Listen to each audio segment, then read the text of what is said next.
tasty. So, okay, I'm here to be talking to you guys today about surface water and water. 2.5% of all the water on Earth is surface water. And the other 97.5% is ocean water. And that's quite insane because if you think about it, 70% of the world is water. It's crazy. Okay, and then here we have our article, which basically talks about the problems with water around Earth, and we have our paragraph about how there will be problems with water in the future. And then we have a graph of how much water is used in different states in the U.S. And we learned that the drier states use more water than other states because of hotness. And we found that in the Interactive Science Journal. And then the graph we found online, it was basically how much, what resources were being used by people around the Earth and what percents they were. What's up? Okay, so I'm gonna talk about underground water, and what this is like a water aquifer, like the Ogallala in western Kansas or other aquifers.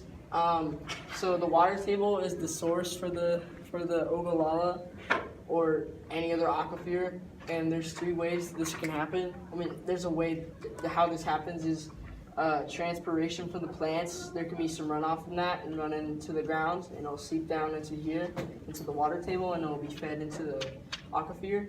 And then there's precipitation that also have runoff, and it will also sometimes seep into the ground, or sometimes it'll evaporate back into the atmosphere. Yeah.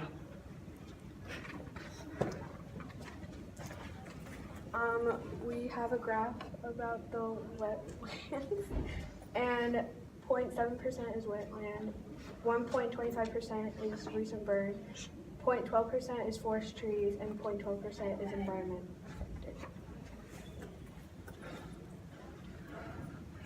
Howdy diddly there. This is the water cycle, and to start the water cycle, we basically go through a process called evaporation, which takes all the water, the sun takes all the water up and brings it and turns it into clouds, and then those clouds, that when the droplets of water turn into the clouds, it's basically condensation. It's called condensation, and when the clouds get heavier, and then all the water droplets turn into what we all love so much, rain. That rain then runs off in other streams, or it's already going into the river, lake, other like big area masses of water, and then that runoff basically just goes into the lake and river. So yeah. Alright, so the last thing we have is our community building. We chose my dad's work, the Social Security office in Casey Mo. And in December, they used 7,000 gallons of water. And in February, they used 9,000 gallons of water. And that may seem like a big number, but the cafeteria and other things also has to run water, like the cooling and heating systems. There's 11.7 gallons per square foot. And they use 467,857.7 gallons a day. Okay, we need to look at this